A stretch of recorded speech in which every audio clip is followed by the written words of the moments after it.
It's Bowling for the Bahamas and Celebrity Bowling Challenge to benefit the Bahamas Disaster Relief Fund. Sunday, December 1st, 1 p.m. to 5 p.m.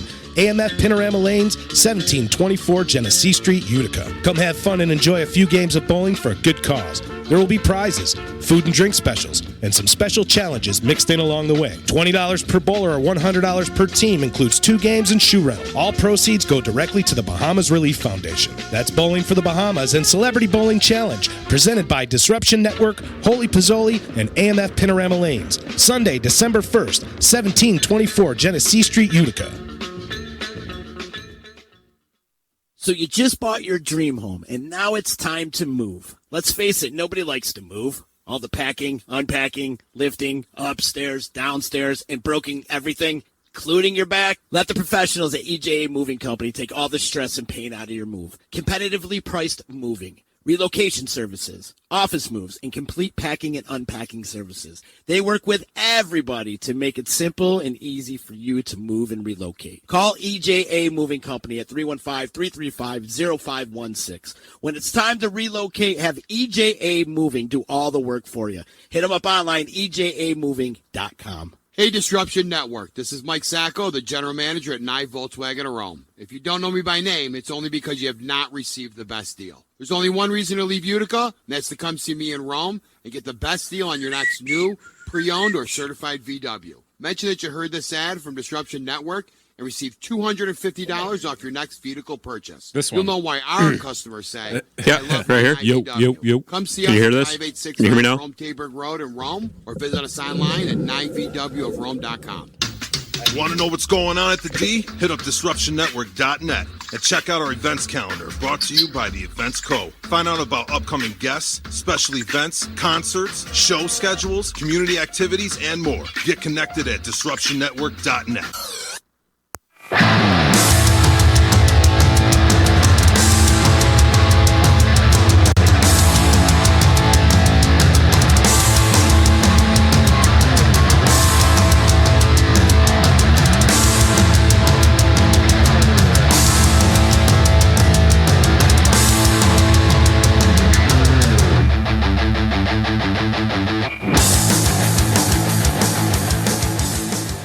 Yo, yo, yo. Welcome back again, guys, to All Pucked Up, brought to you by MyGarageBar.com and, of course, Disruption Network. Yeah. Look, I'm going over all my notes and trying to cram everything as we're getting ready to go into this. And, I say it every week. I should probably get here maybe like a half hour early instead of coming in at like 5 minutes before. Like the rest of us do. Well, you guys were here before me, so that was that's not great. But you had the best entrance of all. I was just rocking right out with that, man. With the what was that? Bob Geldof. USA for Africa or Band-Aid or whatever. Band-Aid. Feed the children. Yeah, man. Remember that song was great. It was great stuff. It's like a WWE entrance. It was, man. So, let me go ahead and introduce you guys while I still remember that. My brain is going this weekend. It's on a very short leash. I got this thing. So, Yosh, what is happening? Not a whole lot. No? I wore my Sabres jersey today, in memoriam, the Buffalo Sabres, October 2019 to November 2019. Now, you said that you got a great discount on that. And when I saw, or when you told me, rather, about how much it costs, I was like, why am I not shopping like this? Yeah, every once in a while, they'll throw stuff up on the NHL store, discontinued. Mm-hmm. And this is the Winter Classic jersey from a couple years ago. Yeah. And it was $60. So why would I not buy it? I'm not even a Sabres fan. I mean, I still bought it. I'm just going to buy that. Why wouldn't I? Why wouldn't you, man? Why wouldn't you? That's awesome. And I like the new look there. Yeah, I got in a fight with my Clippers at home, and they obviously won. I think I need to get in a fight with mine, but I'm going to echo what everybody else is saying, and that is that you look 10 years younger, my friend. So my age. You look your age. And the first thing I thought of when I saw that you cut that, I'm like, I wonder if it's for the Autumn Fire reunion. It was a thought, Yeah. and it was actually because my look back in the Autumn Fire days was a lot different. I was actually like clean shaven, Yes. and I didn't start growing the beard like till the end. Mm-hmm. And I couldn't bring myself to actually touch a razor to my face. So there's that. Is it coming back? What? The beard? Oh, I'm lazy, so of course it's going to come back. Perfect. And, of course, Mr. Scott Kinville. What's happening, my friend? Not too much. What's going on? Oh, well, you've seen my dramatic entrance there, so. Now, was that just spontaneous, or is that something you've been thinking about all weekend? Is that? That was pretty spontaneous. Actually, I called the radio station before. Okay, I'm leaving my house now. Can you play that in about 5-10 minutes? Yeah, no. Yes, and the men in white jackets will be right behind you, sir. In fact, I do have to tell you a funny story. If you ever have those moments in your life where you start realizing your age and you're like, oh, yeah, well, there's that. So I'm driving down here and I'm listening to 92.7 The Drive, which Right. love that station. And so we're driving down here and that song by Guns N' Roses comes on, You Could Be Mine. Yes, Right? I was listening Terminator to that 2. Yeah, man. I'm like, yeah, right. So of course I have to remember that in the Terminator 2, and I'm like, Right. yeah, I remember he was cruising around on the motorcycle and he was badass, and I'm gonna be badass too. So instantly I floor that thing, and I'm cruising in my car and I'm flying past people, and I'm like, yeah, and the volume goes up and everything, and then I kind of ended up having to slow down because there was some traffic in front of me. And that's when I looked over and realized that like the people I'm passing are all the blue hairs. I mean, they're like all the senior citizens are the only one on the road at this time of the day, you know. And I'm not really going like 90 miles an hour. I'm doing more like 55. I'm just passing all these people that are really, really slow. I'm not on a motorcycle. I'm like in like a 2016 beat up Honda Civic, and yeah, you know, you're like, oh, yeah, I'm 46 years old. I should slow down. Horrible. But let's talk some hockey, man, because I think we got a great show scheduled ahead of us here. What is it? Kudos, right? We say kudos. Is that still? You know, they used to be a candy bar. I used to love those. Yeah? You guys remember those? Well, I was going to give you a little prop. Speaking of our age. Yeah, speaking of our age, kudos to you for coming up with the topic today, which I think is great. And that is, we're going to talk about some players and coaches that we might be seeing on the move. I can't take all the credit for that, though. The Toronto Maple Leafs did a lot of work for me. You know, it's true, though. We're always joking, like, every time we do something, the NHL Network, or well, maybe not so much ESPN, because they just don't talk about hockey, but... Oh, they do if you have ESPN Plus. If yeah. you have the NHL TV package, that commercial is on at least 25 times per game. Really? The one with Linda Cohen, and they're like, she goes off the air, but it's like the behind the scenes. Yeah. And it's, you know, and for just $4.99 a month, you get to talk hockey with puckheads like us. And it's like, oh my God, I can't take this commercial anymore. I am never buying ESPN Plus for that reason. Ever. Thanks, ESPN. You sold me on not buying it. Yeah. But we always joke about that whatever we end up talking about on this show within like 24 hours, they're talking about on NHL Network. And so we decided to go again and try to be ahead of the curve. And so we're going to talk about this because I expect those guys to be talking about it within the next week or so. Oh, absolutely. Yeah. Probably tonight. Yeah. Within the next I'll be calling you about 4 o'clock. They did it again. They did it again. What were we joking about? We wanted to... it was a show idea from last year. Oh, no. I know exactly what it is. We're going to call in Puckstradamus. Oh, well. Yeah, for today. Yeah. People don't realize that this is your alter ego, yeah. Puckstradamus. We have you come in once a year and make some predictions. So, freaking NHL Network, if you come up with Puckstradamus, I know you're copying our ass. Don't you dare do it. So let's go right into this. We'll start with some coaches, and I've asked each one of you guys to come up with one from the East and one from the West that you think is probably going to be on the move here. Definitely on the hot seat, we'll say that. And Scott, since you are playing Puckstradamus for today, I'll have you start. Let's go with the East. Who do you want to talk about in the East you think is going to be on the move? Well, before we get to the predictions, and I know it's always a week past, but I just kind of want to touch on that whole Toronto Mike Babcock situation real quick. Now, I know we had talked in our first show about who could possibly go and all that, and we said that Mike Babcock, if he doesn't get out of the first round this year, he's probably toast. Well, Toronto didn't feel like waiting, obviously. No. There's a few reasons behind that, actually. Sheldon Keefe, the guy they brought up from the AHL to replace him, has actually been sought after by a few teams. Mm-hmm. So Toronto, in their heads, knew that they were going to lose him if they didn't do something, right? And as it turns out, now they're saying that Mike Babcock and Kyle Dubas, who is the GM for the Toronto Maple Leafs, really did not get along that well at all. So it was kind of really getting to one of those situations where somebody had to go. Yeah. And you know what rolls downhill.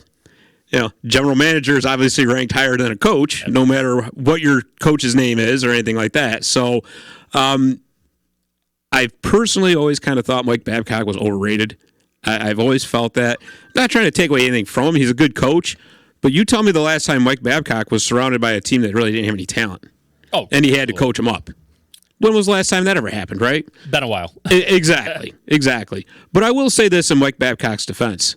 Now, if this whole thing with Sheldon Keefe doesn't go as well as planned, then this whole thing was on Kyle Dubas. Because he has put the Leafs up against the cap, into cap hell for the next 3 to 4 seasons anyways, at least. He didn't really give them much to play with as far as having any kind of a backup goaltender. I think they just still have it in their heads that Freddie Anderson's going to play 65, 70 games a year, which just isn't the way it goes in the NHL anymore. You can't have that.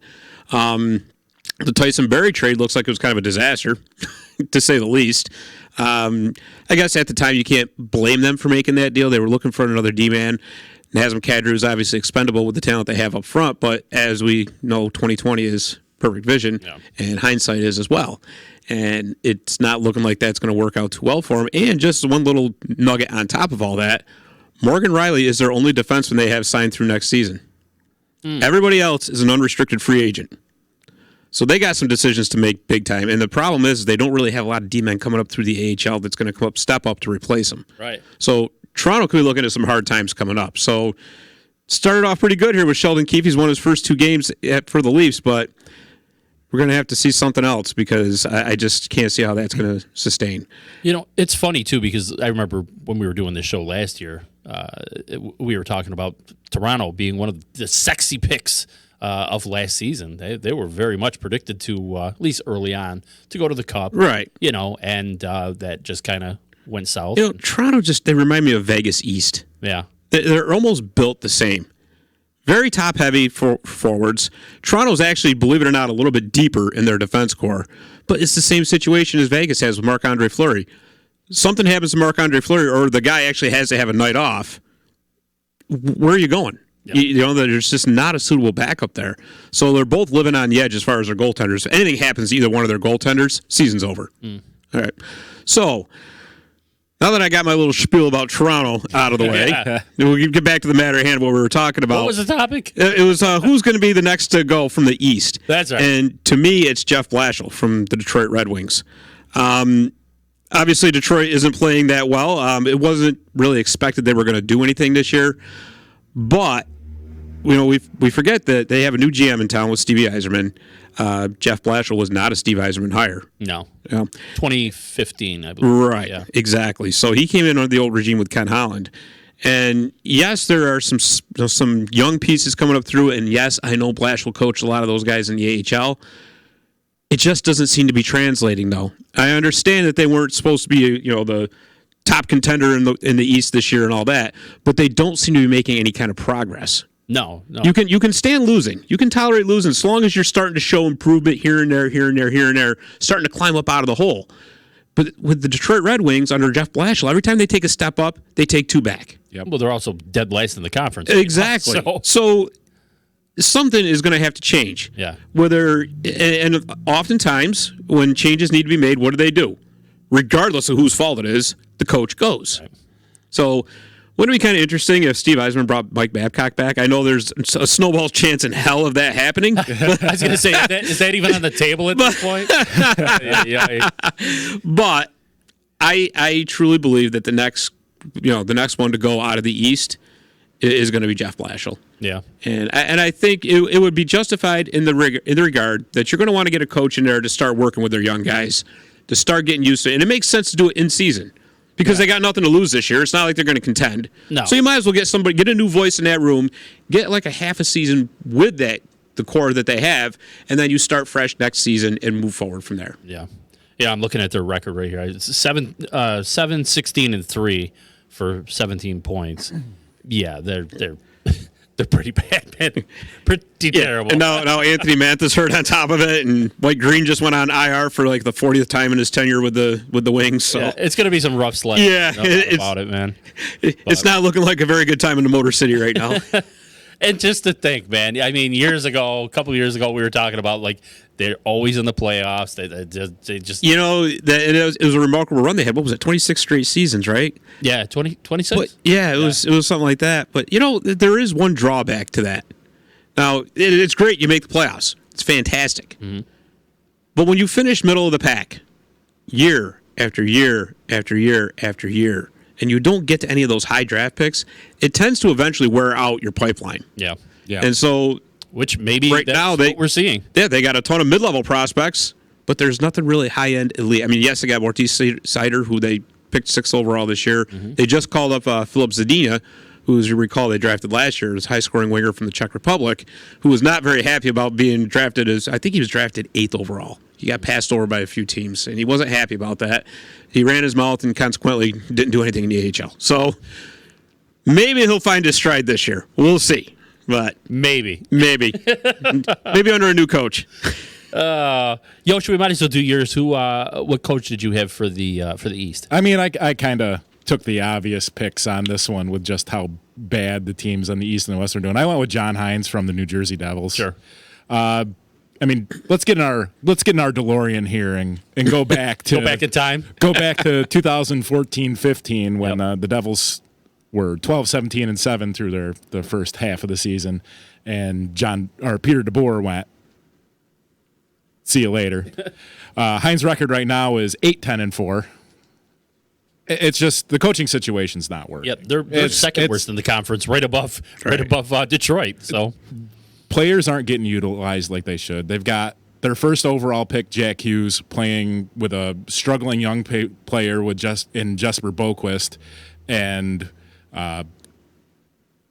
Wayne Simmons, who should have retired before he left Philly. yeah, I don't know. It doesn't seem like the players are getting utilized in the way they should. And it kind of piggyback off of what Scott was saying about Toronto, you know, Tyson Barrie, coaching change, he gets moved up to the first power play unit, and he had 2 goals in the first 2 games with a different coach. yeah. Right. So, And he's another one. Actually, as I'm looking, he's been there since 2015 as well. yeah. John Hines has. It really does make you wonder. Like, there's something to be said about consistency, but there's also something to be said about when you watch your team and they're at the bottom of the standings, and I guess knowing when to cut bait.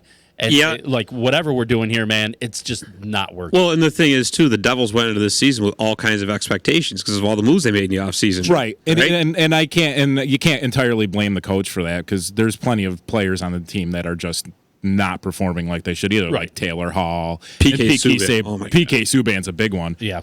He's on everybody's waiver wire in fantasy right now because he's just been a ghost. Yeah. Yep. So You know who else they were so excited about, and it's just been such a big disappointment, was Nikita Gusev.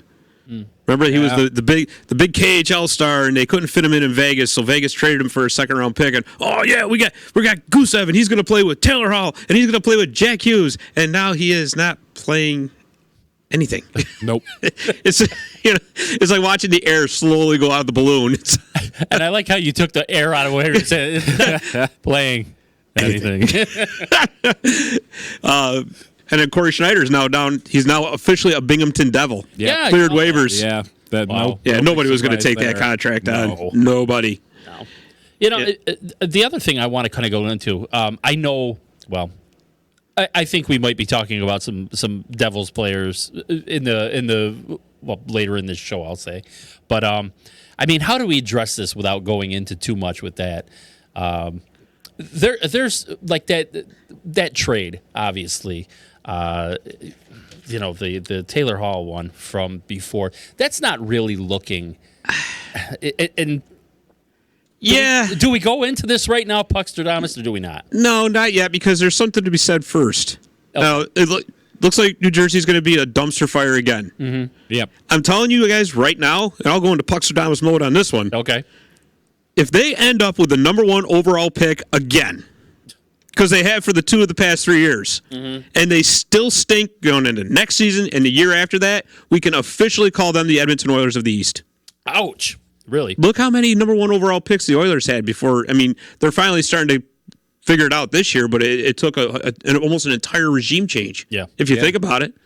you can't bank on just having a bunch of first overall Exactly. picks either, No. because now you've Exactly. got a team full of teenagers, Right. and no experience on the ice. And it's no guarantee. No, it's not. You not. never know how good they're going to be, or if they're all going to gel with each other. Right. That's Exactly. the problem. So. Well, this guy was great with the juniors. Yeah, wow. exactly. Whoa. Well, great. Now he's on the He was ice. awesome against 16-years. Woo! Yeah. You know? Now he's with us, and he stinks. So, I shouldn't say they stink. The problem is that people like me forget those guys actually have talent, and I'm sitting home judging them all. But that's all right. Well, hey.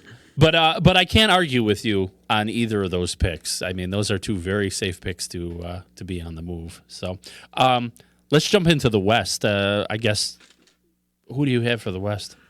This one was tough. Yeah. This one was tough because I wanted to go with 2. I really did. And I might throw the second one in just real quick. But I ended up going out on a limb on this one, and I'm going to go Peter Laviolette from the Nashville Predators. For the simple reason that Nashville has had high expectations ever since they had that cup run, or cup final run against the Penguins, what was it, in 2016. And they just keep falling short. And the big problem is they just can't score. No matter what they do, they just can't seem to score enough. Okay? Once again, their power play is 18th in the league this year. Penalty killing's been awful. They can't kill a penalty to save their lives. All right? All of a sudden, Pekka Rinne is showing every bit of his 36 years old, and UC Saros may not be the answer to take over for him after all. Still got a very solid defense core, led by, of course, Roman Josi, and Ryan Ellis, who was Roman Josi Jr., basically. But this team needs to be shook up a little bit. I mean, they got Matt Duchene, and everybody thought, oh, wow, they got Matt Duchene. No. He's the answer. Yeah. No, Matt Duchene is another one, and I like the guy. He's pretty funny, you know. I mean, he's very personable and all that. But he goes like on my all overrated team, because everybody seems to think that he's this high scoring center and say, you know what, he's a very good second line center. He's not a number 1. It's the same thing with Ryan Johansson. They traded away Seth Jones to get Ryan Johansson, thinking he's the answer. He's going to come in. He's going to be our guy. He's really not. He's another one who's a solid second line center, but not really a first line center. Right. So with all that said, it's kind of hard to blame Laviolette, because this is the hand that he was dealt. But again, when things go wrong, when things aren't going the way they should, who gets the blame? The coach, of course. See, because obviously I knew who you were going to pick on that. I had an idea. But I don't know if that's enough to get him. I'll tell you what, they're not in a playoff spot right now. I mean, if they If start falling further off the pace, yeah, because don't forget that Central Division is going to be very tough to get into one of those top 3 spots. Yeah, absolutely. And pretty much any of those teams in that division can get in. It's not like they're playing in a fruitcake division. No, and You know? they're 5th in that division. Yes. right. So they're struggling. Yeah, I mean, the good thing for them is their goal differential is at +2 for the team right now. So that's a good sign that things could possibly, as the season goes on. But if Pekka Rinne doesn't start picking it up and UC Saros is not the answer, forget it. They're done. yeah. I don't mean to cut you out. I'm looking at the standings on it right now. St. Louis, Dallas, Winnipeg, Colorado, Nashville. And don't forget, Colorado's been without Landeskog and Rantanen. That is, And they're hanging in there. Yeah. That's the scary part. And the real scary part with Colorado is, too, if they want to start fortifying that team a little bit, they've got cap space, they got picks to spend, they can do whatever they want. Yeah. So where are you going to go? Because, and everybody said, at the beginning of the season, including myself, the Western Conference, the 2 wild cards are going to come out of the Central. That's a given. It's not so much given anymore. Yeah. The Pacific Division suddenly got a little bit better, too. So somewhere along the line, it's like musical chairs. You're going to run out of chairs. Right? And the Nashville Predators are in very, very much, in my opinion, danger of missing one of those chairs. Yeah, I mean, That's what's the record here? And 10-9-3 for 23 points. Yeah, I mean, I can't argue with that, actually. And I'll tell you what, and I'm just going to throw this in real quick. If Laviolette doesn't get the axe first, it's going to be Bruce Boudreau. Yeah. for the Minnesota Wild. Was that your other? That was the other one. Yeah. I was struggling with that. But I thought maybe that's a little bit too low hanging fruit, Bruce Boudreau, because I mean the Wild just stink. Yeah. They're terrible. I mean they've been playing a little bit better as of late. They don't really have very many good pieces because of the disastrous GM run of Paul Fenton. I mean he left let's put it this way: he didn't flush the toilet when he left, right? So Billy Guerin's got his work cut out for him, and that's another reason why a brand new GM, same situation as Detroit. You got a brand new GM, he's going to want to get his own guys in there, Yeah. right? So if they continue to flounder, he's got the perfect out. Say, hey, I got to get a new coach in here. I got to shake this things up a little bit. So, but I mean, Minnesota really wasn't expected to do all that much this year. I mean, I guess if there is a weak link in the Central Division, it's them. Yeah. Absolutely.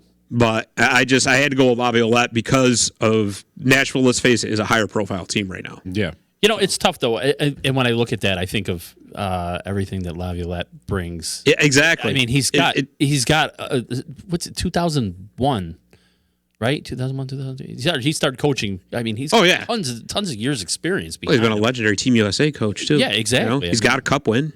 I mean, it's hard, but sometimes sometimes that's all it takes. Shake things up a little bit, get a new voice in the room. Yeah. You can, and it happens in all sports. You just kind of become complacent, and you hear that same message over and over and over again. And after a while, players will tune it out, especially if they're not winning.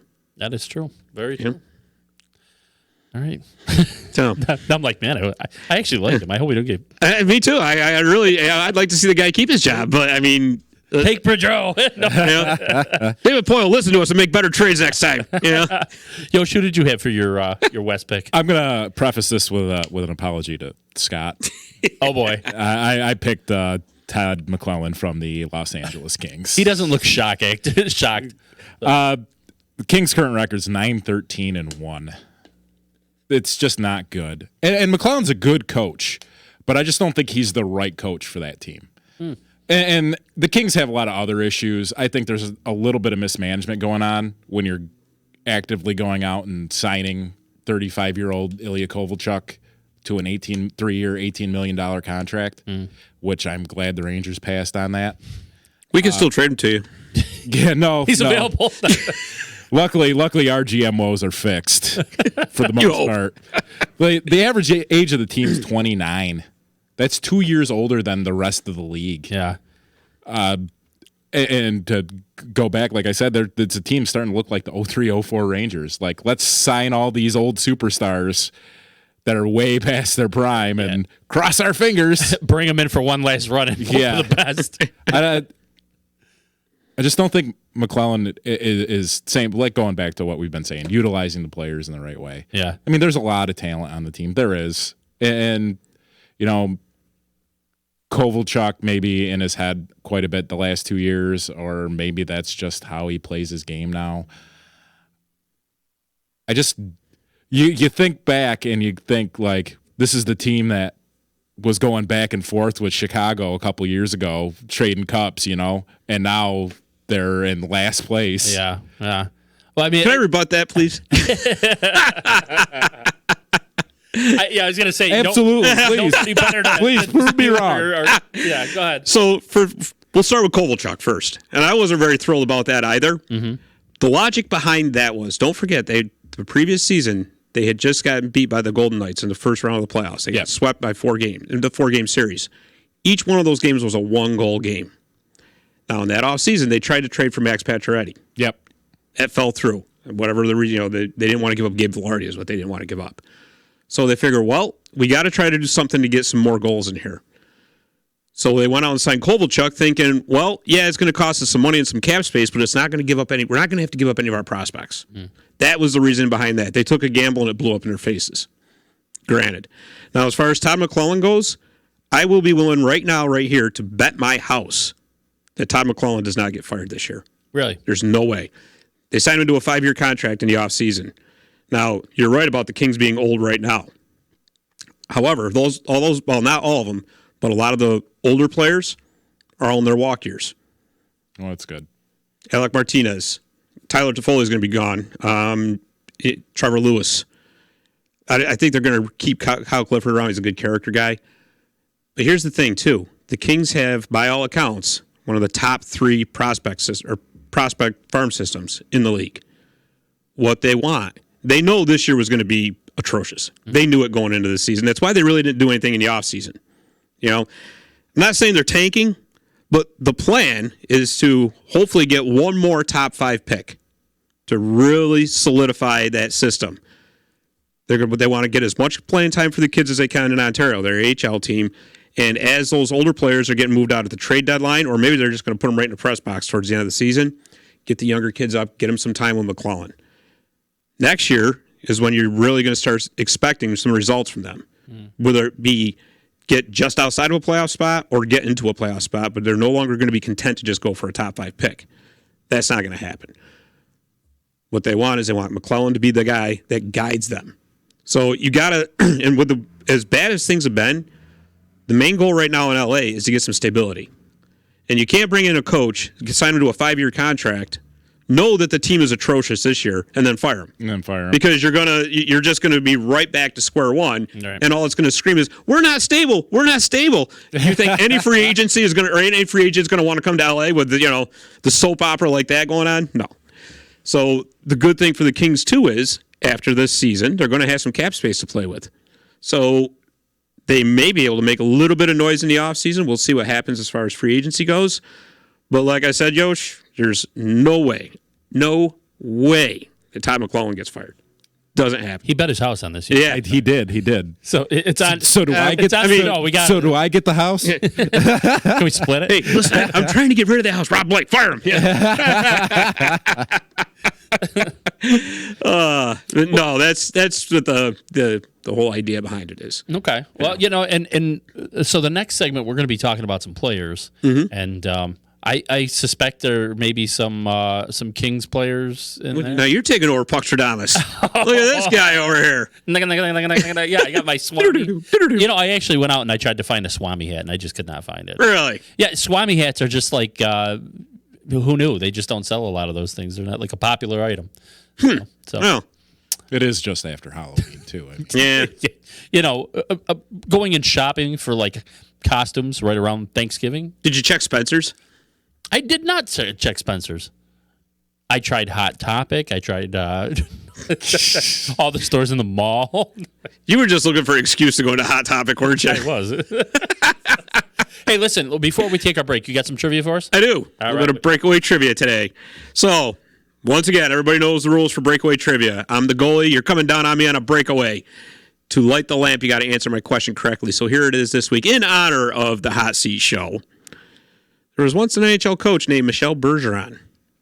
He was traded. It was an offseason. It was in June. He was actually traded. It was in 1987. I want to know the teams that were involved. Wow. The answer when we come back.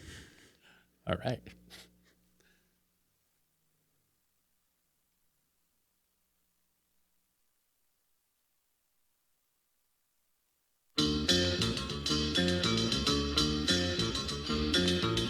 It's Bowling for the Bahamas and Celebrity Bowling Challenge to benefit the Bahamas Disaster Relief Fund.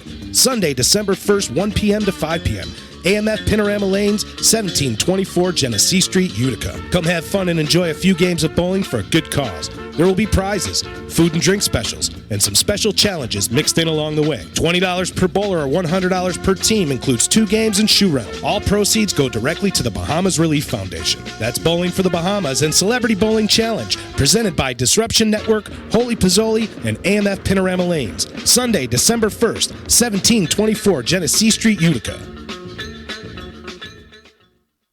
So you just bought your dream home, and now it's time to move. Let's face it, nobody likes to move. All the packing, unpacking, lifting, upstairs, downstairs, and broking everything, including your back. Let the professionals at EJA Moving Company take all the stress and pain out of your move. Competitively priced moving, relocation services, office moves, and complete packing and unpacking services. They work with everybody to make it simple and easy for you to move and relocate. Call EJA Moving Company at 315-335-0516. When it's time to relocate, have EJA Moving do all the work for you. Hit them up online, ejamoving.com. Hey, Disruption Network. This is Mike Sacco, the general manager at Nye Volkswagen of Rome. If you don't know me by name, it's only because you have not received the best deal. There's only one reason to leave Utica, and that's to come see me in Rome and get the best deal on your next new, pre-owned, or certified VW. Mention that you heard this ad from Disruption Network and receive $250 off your next vehicle purchase. You'll know why our customers say, I love my Nye VW. Come see us at 5865 Rome Taberg Road in Rome or visit us online at nyvwofrome.com. Want to know what's going on at the D? Hit up DisruptionNetwork.net and check out our events calendar brought to you by the Events Co. Find out about upcoming guests, special events, concerts, show schedules, community activities, and more. Get connected at DisruptionNetwork.net.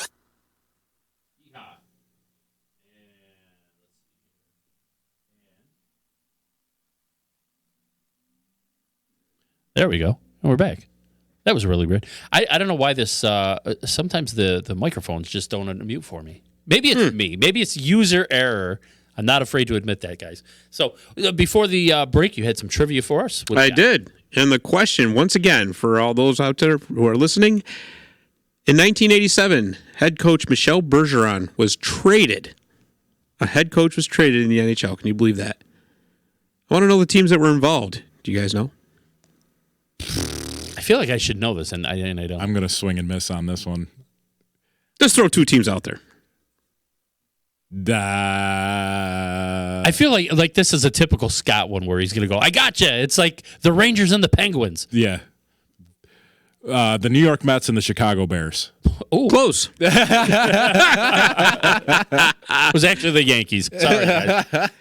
Nope. In 1987, the Quebec Nordiques traded Michel Bergeron, their head coach, to the New York Rangers for a first-round draft pick and $75,000. $75,000. That's big money in 1987. See, and I've said this before. I didn't even realize you could trade coaches. I never realized. I tell you what, that's like really thinking outside the box, isn't it? Yeah, it is. I always thought that when you're a coach, Maybe that's what can happen to some of these coaches. Instead of them getting fired, maybe they'll get traded. we're shipping you out. Yeah. Taking the name off the door and you're headed out. That's very weird. I mean, I don't know how many other people realize that, but we did have some. Travis said New Jersey and the Nordiques. He's close. Yeah, I had completely forgot about the Quebec Nordiques. New Jersey. To be perfectly honest. How could you forget about the Quebec Nordiques? They're legendary. I should tell you too. Travis is chiming in and he asked, "What happened to Yoshi's face?" This guy. I put it too close to the lawnmower. Oh, nice. Yeah. Well played, sir. Well played. Travis, we're still waiting for you to bring us down lunch too. By the way. Yeah, I know. We're on it's like a lunchtime show. Yeah. It'd be great if we had. He's always showing us all this stuff he's cooking. It looks so good. Travis's kitchen. Yeah. You don't see any of it. Yep. Go figure. Let's get right back into this. We're talking players now that might be on the move before the trade deadline. And, you kind of alluded to this. I think you told me this off air. One of the reasons we wanted to talk about this is because even though the trade deadline is until February 24th, I think it is this year. Yeah. But there's a lot of teams that get a little trigger happy. They get do. antsy. And next thing you know, they're like, got to pull off that big trade right before it gets, And you want to know why? Because when you get to trade deadline day, sometimes you can wait too long. Yeah. Yep. That's what happened with Philadelphia when they tried to trade Wayne Simmons. Remember? Mm-hmm. It was like two seasons ago. They waited. They were supposed to get a first rounder, and then it was like, oh, maybe they'll get a second rounder, and then at the end, they settled for a third rounder. Yep. I think it was, and obviously, the third rounder was a little bit too much for him, but yeah. And as much as I like Wayne Simmons, he's been a tremendous ambassador for the game. Good hard-nosed player, but I think maybe his better days are behind him. But unfortunately. But anyways, I digress. The other thing, too, it's like you might not be able to get that big trade done on the deadline date. That's the thing. Remember last year, we're all like, oh, it's going to go down. It's going to be a hot one. It's going to be great. And then it was like nothing happened. And you know what, too? I'm sure we'll talk about this as we get closer to the trade deadline. When's the last time you've seen any big trades really work out for the teams that's spending all kinds of draft capital and all that to get that superstar player? It's pretty rare. The last one I could think of was when the Kings got Marian Gaborik. Yep. For the 14 run. Yeah, there really hasn't been any big ones that come in. It's just, and it happens every year. Everybody thinks like with the Jets and the Rangers, over Kevin Hayes. Yeah. Yep. Yeah, Yeah, the Jets paid top dollar for a third line center, thinking it was going to put him over the top, and And then Philly did. yeah, I know, right? Philly turned around and did the same exact thing. What kind of magical spell does this guy have, anyway? He's a great talker, that guy. Apparently, Hey, so let's start with Yosh on this one. We're looking for players that have or that we expect might be on the move. So, Yosh, who do you have for your? Let's go with your West first. My West first? Yeah. I'm going to go with Johnny Hockey, Johnny Gaudreau. Johnny Gaudreau. Yeah. Yeah. The Flames have been struggling big time. And for a team that made it to the playoffs, they were in second in their division last year. Right. And in second in the league, just behind Tampa Bay, actually, points-wise. And now this year, they're just flat. And I think he's got, 2 more years left on his contract? Three. They could get a big return for him. Yeah. He had 99 points last season. I mean, he's floating around 19 right now through 26 games. I don't know. Something's got to change in Calgary. It's funny when I think about that because he's been such a fixture up there for, well, God, when did he come in? It's got to be like 5 years ago. Yeah, 5-6 years. Yeah. I guess, how do I put this without going into a whole Pittsburgh Penguins thing, which I didn't want to do, but there's got to be there's got to be like again, I guess talking about stability, and yeah, they were kind of riding high last year, and now this year they kind of sunk a little bit, but I don't really think that warrants dropping a player like Gaudreau, and I get it, I know his name has been kind of going around in the trade mill there for a little while. I think Philly was one of the ones that. Yeah. I Well, still- he's from New Jersey, ago. so it makes Yeah. it'd be a homecoming for him. but I just don't know why you would trade a player like him. I just don't. Well, especially when he's got 3 years left on his contract. It's Yeah. not like he's going into a walk year where they're going to have to overpay him. I'll tell you what, if they did trade him, you want to talk about signaling rebuild time? Yeah. Because I think last year, Calgary, they did a lot of that with smoke and mirrors, to be honest with you. Yeah. They really did. And, this year they're kind of like coming back to the median, what they really, truly are. Do you think they need to go into rebuild mode though? I don't know about a full-blown rebuild or a full-blown rebuild, Yeah. but they may want to start retooling a little bit. Yeah. I mean, Mark Giordano's still playing at a very high level, but he's 36 years old, and he is far and away your best defenseman. How much longer is he going to be able to maintain that? I mean, Matt Tkachuk's a great piece to build around. Sean Monahan's a great piece to build around. Johnny Gaudreau's a great piece to build around. That trade getting Elias Lindholm, that was a real good trade for them.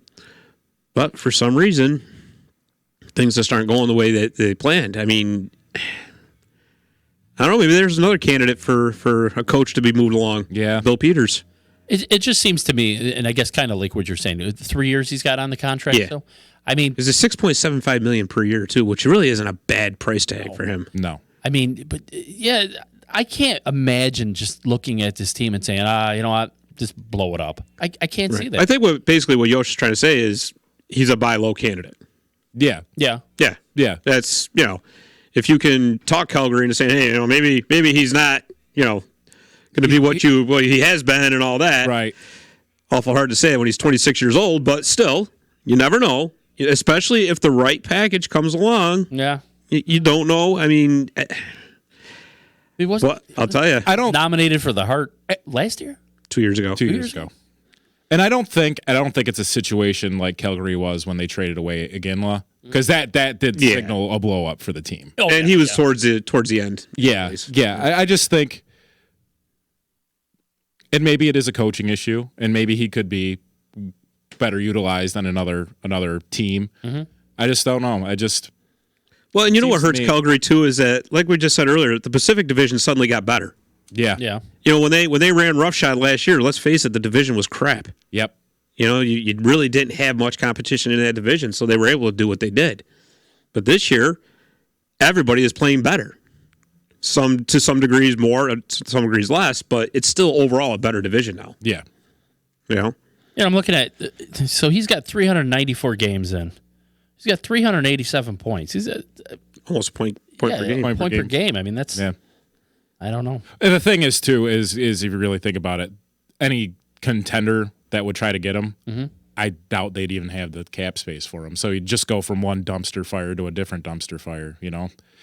Like the trade with Philly wouldn't have the cap space for him. They'd have to move a lot just to have him be on the team. Well, see, and that's why I think this year you're going to kind of see a quiet trade deadline. Yeah. Because of that cap not going up that much this year. There are so many teams right now that are butted right up against the cap that there's really not much, much wiggle room, really. Crazy. 26 years old, Johnny Gaudreau is. Yeah. Now, what some teams are going to have to do in order to get these teams that are, like, say, a Calgary, to retain some salaries or some cap hit, they're going to have to up the ante even more.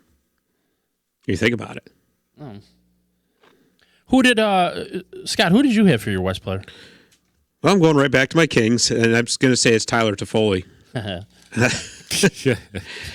Right. Poor Tyler. At one time he was one of the bright, promising young stars of the Kings. He was a 31-goal scorer. Just not even 3 years ago. And along with the team's fortunes, his have kind of gone downhill too. Last year, it was like, oh, what's wrong? He only had like 12 goals for the year, I think, right? And you looked at his shooting percentage. I mean, he was still getting his shots. He had almost 200 shots for the entire year, which is not bad. It means he's still shooting the puck. Yeah. But he was shooting like 3%, something like that. So you come into this season with some optimism and say, well, considering the league average is about 10%, right, for each player. Mm-hmm. So you think, oh, maybe he'll come back to the median and he'll start to produce and all that. And he still does show flashes of what he can do. But it just seems like he got comfortable in L.A. Got comfortable being able to go to the beach every day. He got comfortable walking outside the door when in Winnipeg it's 10 below and inside his house it's 80. I was going to say, that'll happen, man. Right? So he's in his walk year. So in other words, he's an unrestricted free agent next year.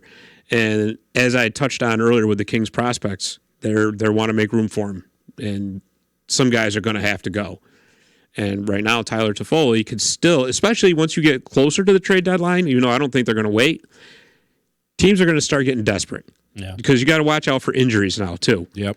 Some teams are going to start getting hit with it. Actually, I shouldn't say some. All teams are eventually going to get it because everybody does. Sure. Right? So Toffoli has been linked to the Islanders, who could use another scorer, and also to the Boston Bruins. So that would be real interesting because one of Boston's problems, if they do have any problems, is they're living on one line, really. I mean, granted, David Krejci's been really good since he came back, but they need another winger to go with Krejci. Yeah, they really do. Yep. So if they can get Tyler Toffoli, who's by the time, and the funny thing about the cap hits are, as the season goes on, the cap hit goes down and down and down. Yeah. Right? So they can swing a deal to get Toffoli, get him into a playoff run. You never know. But it's obviously the Kings are going to be sellers. But it was just like, remember we were talking about this with Jake Muzzin. When did the Kings trade him? Yeah. It was January, I think.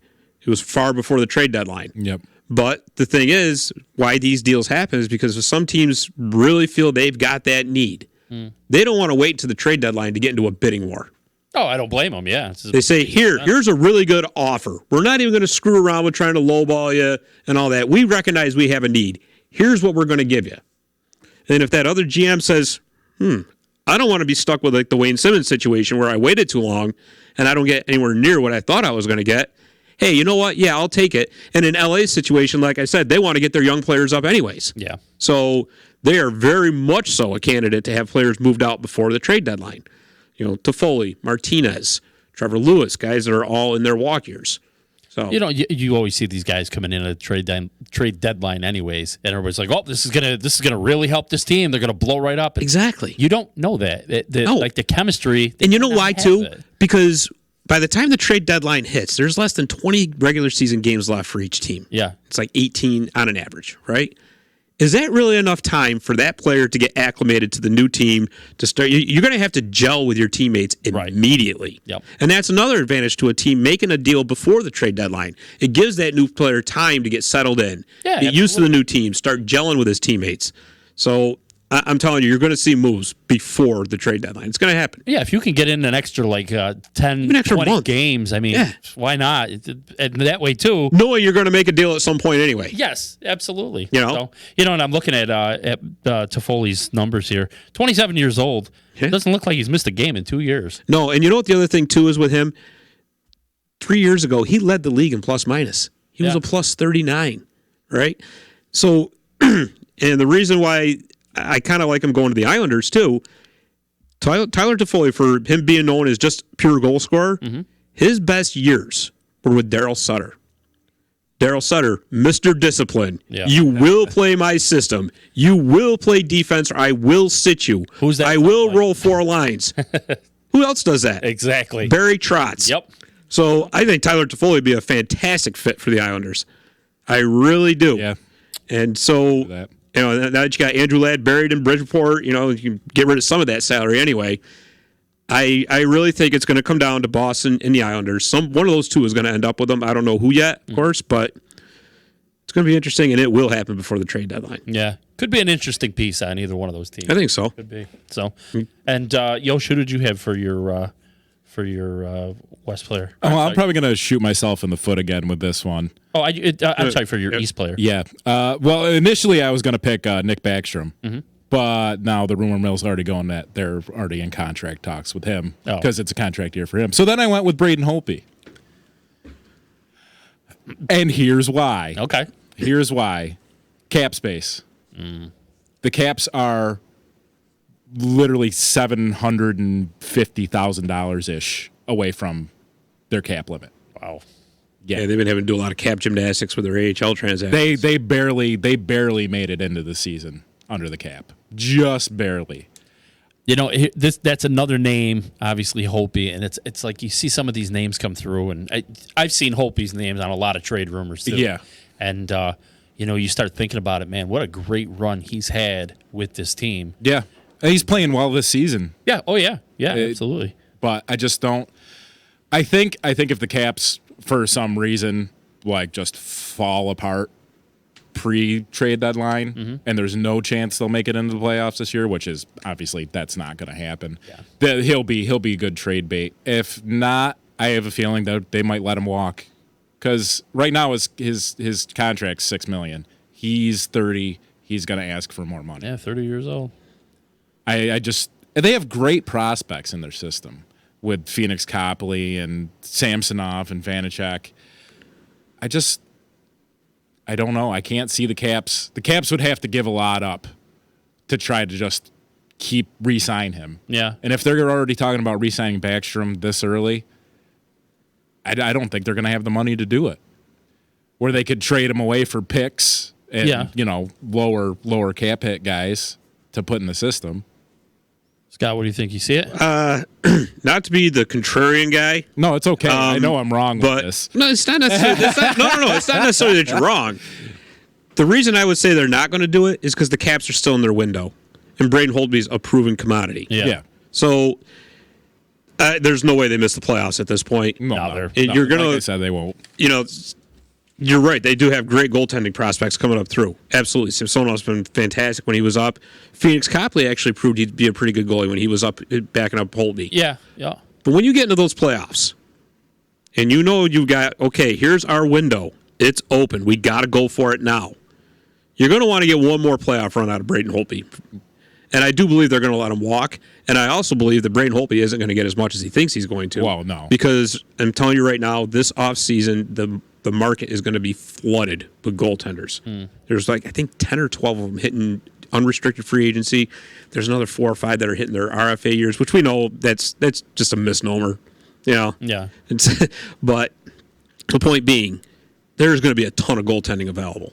So all these goalies that are hitting at the wrong time, basically, I don't think Washington re-signs him because you're right. They gotta really start freeing up some cap space somewhere else, and I think that's going to be the one that does it.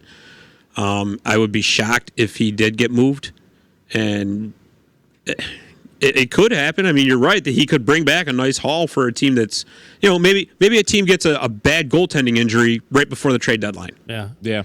You know, crap. What do we do now? We were here. We were contending. Now what? Well, if Holtby's available, Make an offer and see what happens. See what happens, throw it at the wall, see what sticks. But it is tough when you look at that. I'm looking at the resume, man. 4-time All-Star. He's a 2016 Vezina winner, 2018 Stanley Cup winner. Right. It is awful tough, and it is a sport. It's a I should say sports are a business. Money. But you will see counts. goaltenders get moved at the trade deadline this year. Yeah. There's no Oh, doubt yeah. because there's too many teams that need another backup. Yeah. My thing with Holtby is when he's good, he's outstanding. Great. Stand on his head. Yep. When he's When he's not on his game, Yeah. it's 4+ goals behind him. Yeah. I just. And it was a weird time last year because obviously we've talked about this before when he was, like you say, he was disastrous early in the season, and they yanked him. And then when they needed that playoff experience, here comes Holtby, and now all of a sudden he's a freaking wall. Right. Yep. And And that's what seems to happen with Holtby every year. yeah, Especially winding down the season. When Grubauer was playing on Right. the Caps, and he finished the season for Holtby and played the first round of the playoffs. And then They Grubauer didn't want to kind get of- rid of him. They Yeah. didn't. No. But And then had Grubauer to. fell apart, and Holtby came in and yeah. muscled his way through like he always does. Yeah. He's just such a hot, cold player. Very streaky. Yeah. Very streaky. And it's funny when I see when I was going through like the trade rumors and things like that, and I saw his name pop up. I'm like, oh man. I mean, yeah, no, yeah. I don't know. It's Washington has to do something to free up money. They gotta. They will not be able to stay under the cap. Like I said, they're just scraping by under the cap as it is. yeah. Yeah, you got Hagelin and Dowd out on IR right now. Yeah. What happens when they come back? Crazy. And the Cap gymnastics time. I always Yeah. feel like, man, I hate looking at the cap, because you're like, you got a great team, and you're like, yeah, they're going to be dominant for years. Oh yeah, never mind. The Cap's Too much. coming in to sweep it all away. Oh God, who did you go with for your East? I went with the low-hanging fruit on this one. It's going to be Taylor Hall. New That's Jersey. just too much of an obvious one, but let's face it, New Jersey isn't going to be able to re-sign him. No. Yeah, New Jersey's got all kinds of cap space available. He's not going to stick around. Taylor Hall has been stuck on terrible teams his entire career. Okay, he's entering the prime of his career. Right. He wants to go somewhere where he's going to win. Yeah, he wants. He wants a shot. He wants a shot. And you can't blame him. You can't blame him. And New Jersey right now is a clown show. I mean, sorry, Devils fans, but it's true. I mean, is all those high hopes they had coming into the season, and boy, we got PK Subban, and we got Wayne Simmons, and we got Gusev, and oh my God, it's not working, not at all. Their coach is already not 1 foot out the door, 1.5 feet. I think his heel is hanging on inside the door right now. He's trying not to get pushed out, right? So they're going to have to do something with Taylor because he's not going to resign. So you got to get rid of him. Yeah. You got to. And he is far and away your most valuable asset. Now, if we're going to talk about this, we got to ask the question. So the trade, obviously, with Edmonton years ago, Ray Sherrill pulling that rabbit out of his hat For Adam Larson. and everybody at that point said that the Devils had basically stolen Hall. I still think they did Okay. because Adam Larson's been hurt half the time he's been in Edmonton. Yeah.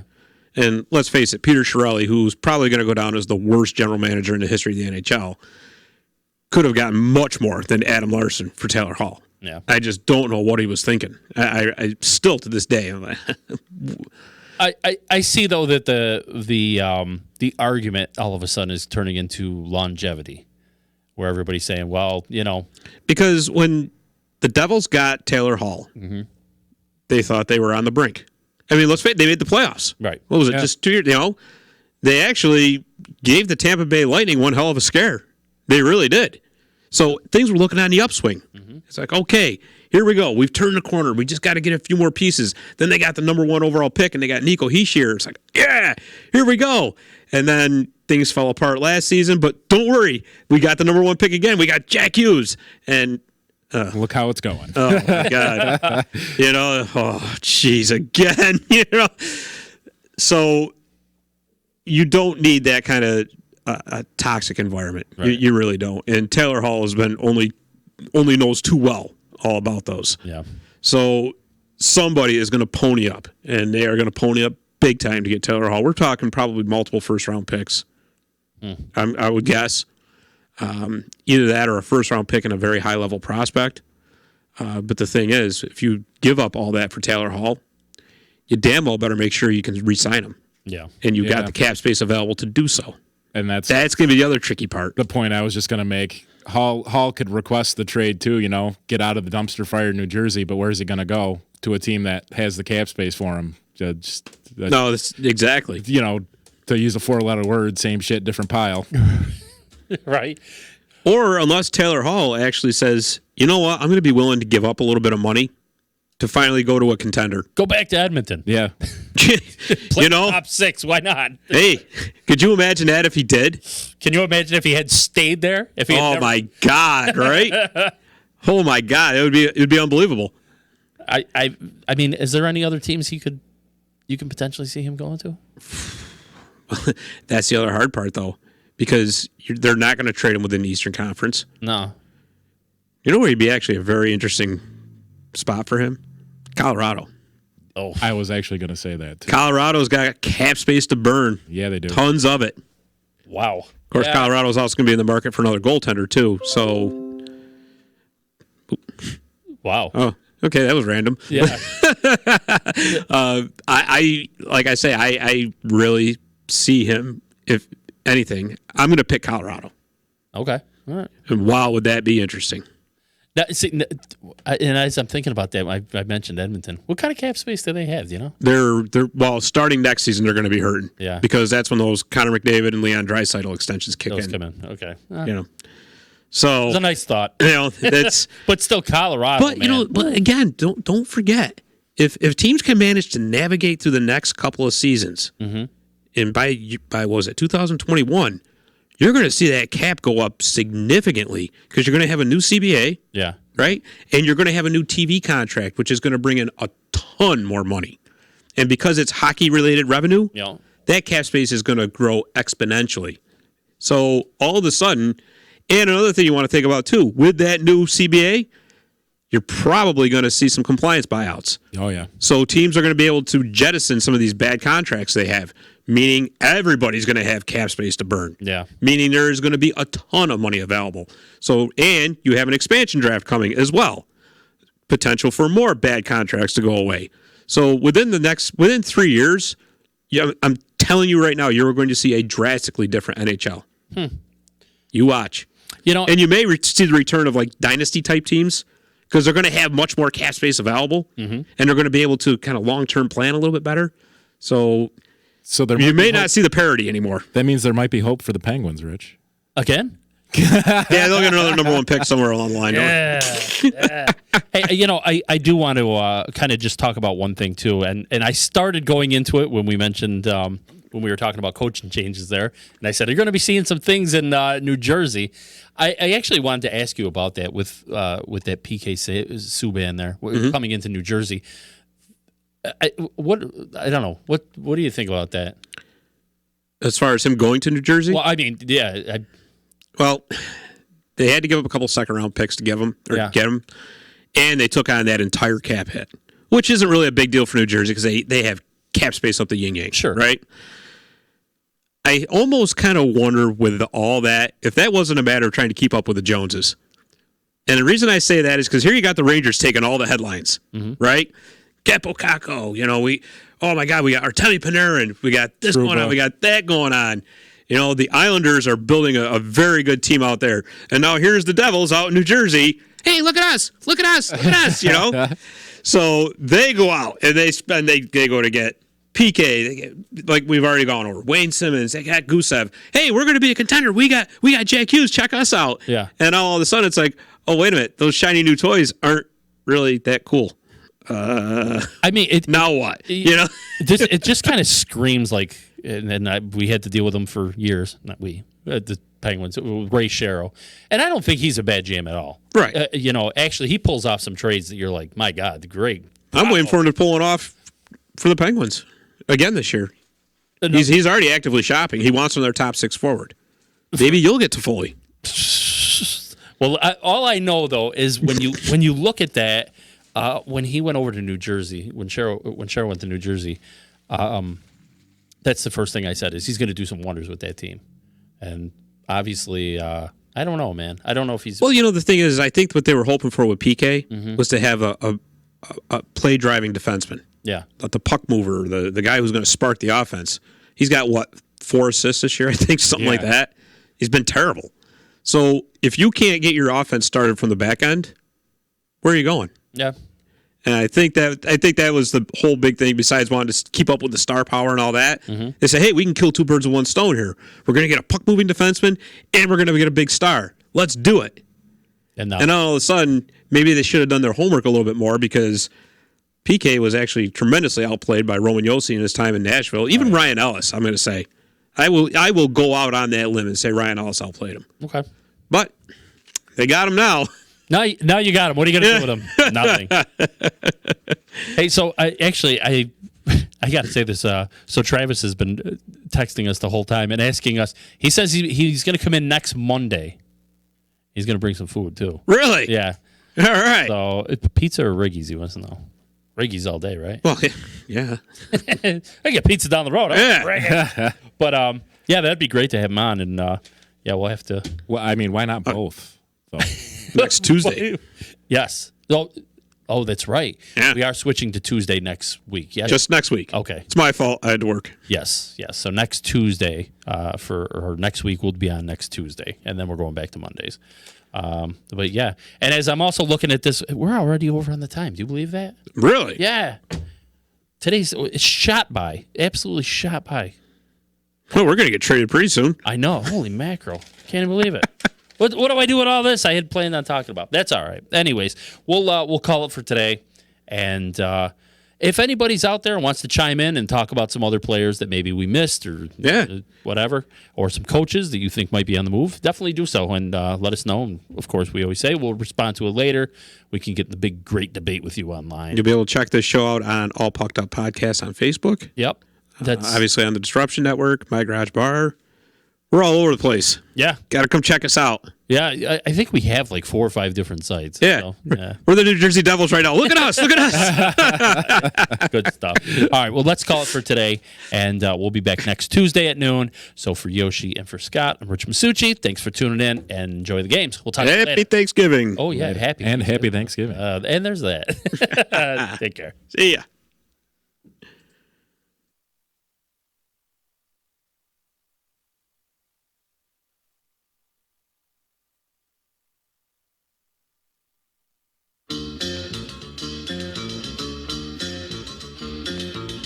It's Bowling for the Bahamas and Celebrity Bowling Challenge to benefit the Bahamas Disaster Relief Fund. Sunday, December 1st, 1 p.m. to 5 p.m.